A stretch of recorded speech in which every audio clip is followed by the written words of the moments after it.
Olá, existem 4 grandes armadilhas que diminuem a eficácia de um feedback.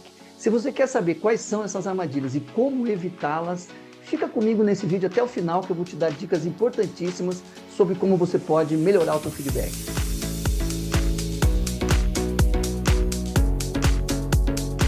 Salve, salve! Eu sou o Marco França e esse é mais um vídeo sobre desenvolvimento de líderes que eu estou trazendo para vocês agora falando sobre feedback. Essa ferramenta tão importante, tão falada, tão comentada, tão estudada, mas que ao mesmo tempo ainda é um grande tabu, uma grande dificuldade para a grande maioria dos líderes.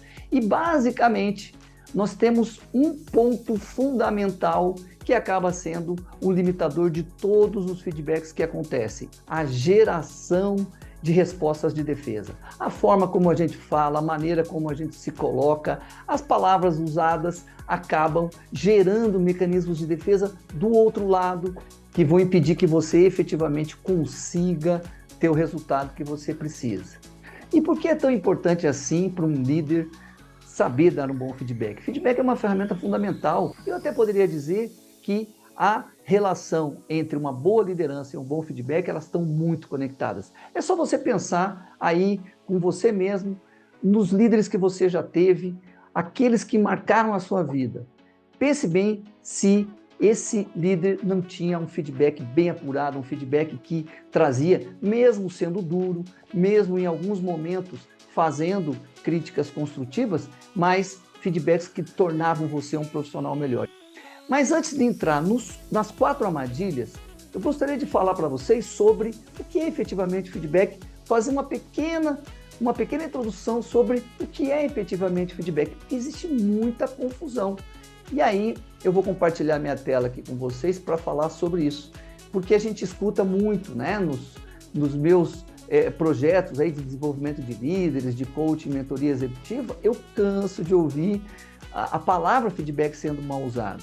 E, na verdade, ela é uma ferramenta muito específica e precisa ser bem entendida. E o que significa efetivamente a palavra feedback? Feedback vem de feed e back, né? Feed é uma palavra em inglês que significa alimentação, alimentar, né? To feed é alimentar. E o back de volta. Então, a tradução mais próxima seria retroalimentação. Mas retroalimentação do quê? E aí que vem a importância do papel de um líder. Você tem que olhar para o passado, observar fatos, observar dados, fazer análises de adequação sobre esse feedback para chegar à seguinte conclusão: o que eu vou alimentar no comportamento da pessoa para que ela tenha uma melhoria futura. Obviamente que feedback tem a ver com o passado, mas ele tem muito mais a ver com o futuro.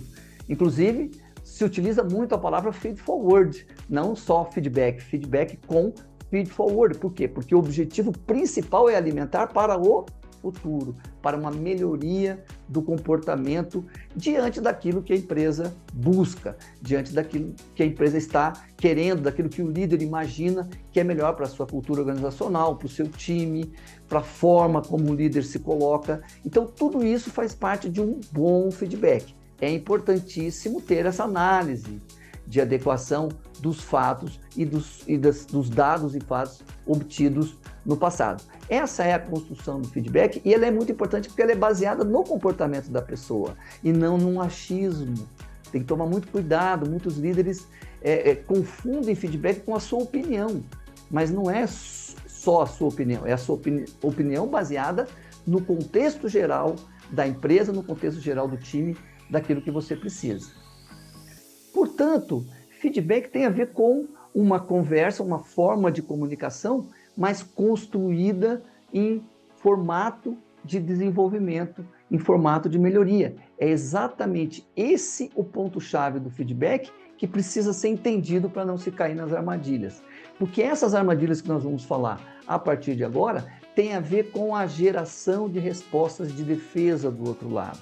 A forma como você coloca, as palavras que você escolhe, podem gerar esse mecanismo de defesa que evita com que a pessoa se conecte com aquilo que você está trazendo. Sem a conexão, o feedback não funciona. A conexão precisa acontecer a partir dessa não geração de resposta de defesa, e é disso que nós vamos falar sobre as 4 armadilhas. A primeira armadilha que eu queria comentar com vocês tem a ver com emoção e empatia. E onde está a armadilha? Agir com muita emoção no feedback, estar dominado por emoções intensas, normalmente gera uma resposta defensiva do outro lado, porque você aciona um gatilho emocional que o outro vai reagir naquilo que você está colocando.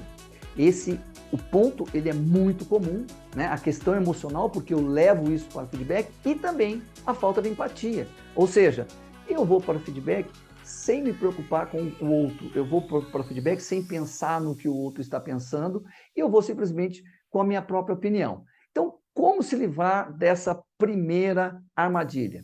Primeiro, faça uma revisão da tua situação emocional. Como você está? O que você está sentindo naquele momento? Tem alguma raiva? Tem algum desejo de desabafo? Se você tem isso, é melhor você deixar o feedback para um outro dia, para um outro momento, porque você vai contaminar o teu processo de feedback. E também a questão da empatia, ou seja, ir para o feedback aberto à perspectiva do outro, sabendo que também pode ter uma outra opinião, pode ter uma outra visão, que vai compor essa tua conversa. Então, lembre-se bem, fazer uma revisão emocional antes e se abrir para a empatia, pensar realmente na intenção boa, na intenção de melhorar, de desenvolver aquele colaborador. A segunda armadilha tem a ver com a falta de fatos e dados e a falta de delimitação do contexto ao qual você está dando o feedback. Muitos líderes caem nessa armadilha de ir para o feedback sem fatos e dados, sem definir muito bem o contexto, apenas baseado no seu julgamento, apenas baseado na sua opinião, ou pior ainda, né, daquilo que de repente ouviu falar dos outros.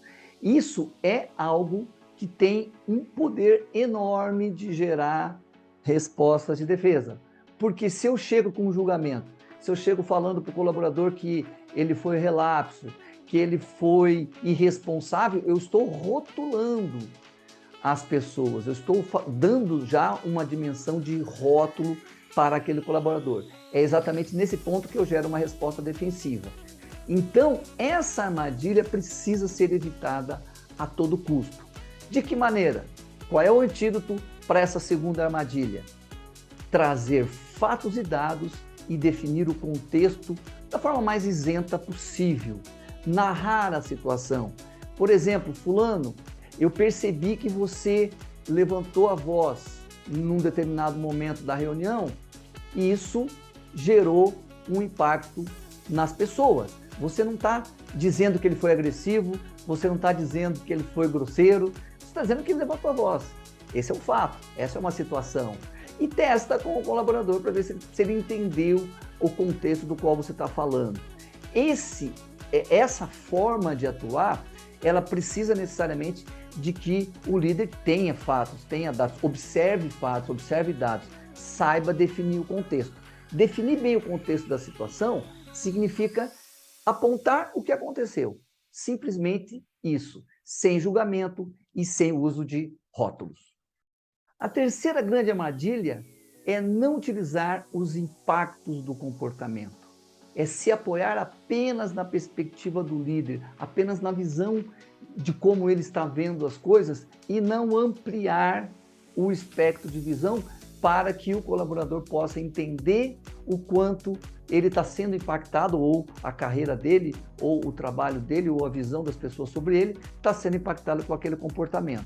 Ao agir dessa forma, o líder está limitando a perspectiva do diálogo, está limitando a conversa ao ponto de vista dele, ao foco dele. Isso também vai gerar respostas de defesa do outro lado, porque o colaborador pode pensar, bom, essa é a tua opinião, né? Você pensa assim e eu penso diferente, nós pensamos diferente, mesmo que ele não fale, né? Normalmente ele não vai falar isso ali no tete a tete, ele não vai falar, mas ele pode pensar isso e se afastar interiormente, não trazendo o resultado positivo para o feedback.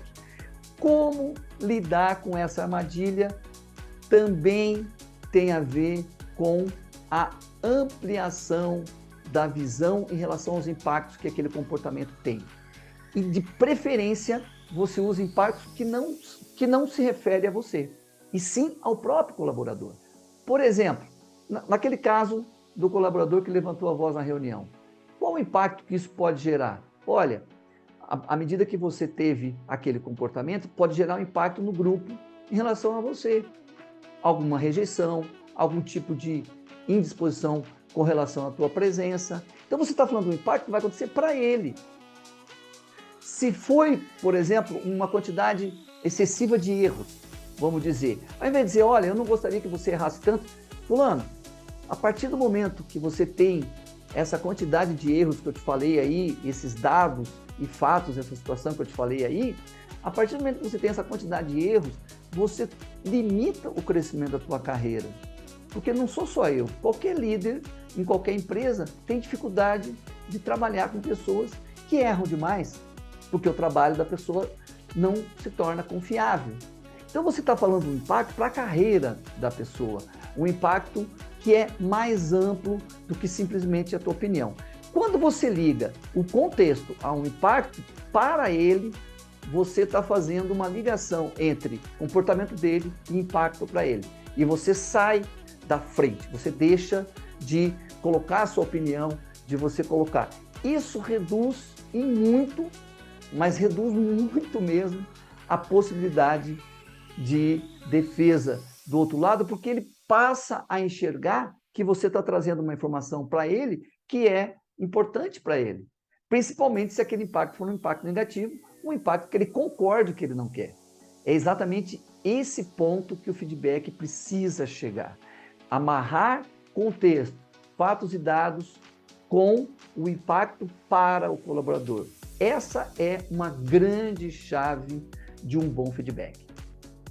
E a quarta armadilha que eu trouxe para vocês é estar fechado para o diálogo. Ou seja, só minha opinião basta, só o que eu penso é o que vale, eu não vou abrir a discussão, não vou ouvir o outro lado do colaborador. A partir do momento que você traz o diálogo para um processo de mudança, você também está quebrando a defesa do outro lado e permitindo que ele também se coloque dentro da situação. Como eu falei na armadilha anterior, a questão do impacto. Quando você traz o impacto, amplia a visão dele e pergunta para ele se ele concorda, você está chamando ele para o diálogo, você está trazendo ele para dentro do processo. Ou seja, ele se torna o dono do processo de mudança e você é quem está o auxiliando, que você está o ajudando. Essa grande mudança na perspectiva do feedback faz toda a diferença. Faz toda a diferença na criação da conexão que você pode e deve ter com o seu colaborador. O líder que faz o feedback da forma, né, caindo nas armadilhas que eu coloquei, ele traz esse contexto de unilateralidade. Não é bilateral. Você ajustou suas emoções, trouxe fatos e dados, definiu bem o contexto, como eles aconteceram sem julgamento nenhum, sem rótulo nenhum, e ligou isso com o impacto, abriu para o diálogo, você está trazendo o colaborador para o seu próprio, para que ele seja o protagonista do processo de mudança e você está ali para ajudá-lo. Se ele entender dessa maneira, ao final do feedback, ele vai estar, apesar de, em alguns casos, até um pouco chateado por ter sido, às vezes, conversas duras, mas ele vai estar entendendo que você está querendo ajudar e vai ser grato a você por isso, mesmo que esteja doendo. Essa é a grande questão do feedback. Feedback não é só para coisas boas, não é só para aspectos positivos. O feedback mais importante é aquele que traz uma necessidade de mudança, aquele que é sincero para falar de assuntos difíceis. Feedbacks não são feitos para serem somente agradáveis, mas sim produtivos, construtivos de uma mudança de comportamento. É assim que você constrói realmente uma conexão verdadeira e real e sincera com o seu colaborador. Ele vai lembrar de você como sendo aquela pessoa que o ajudou a se tornar uma pessoa melhor.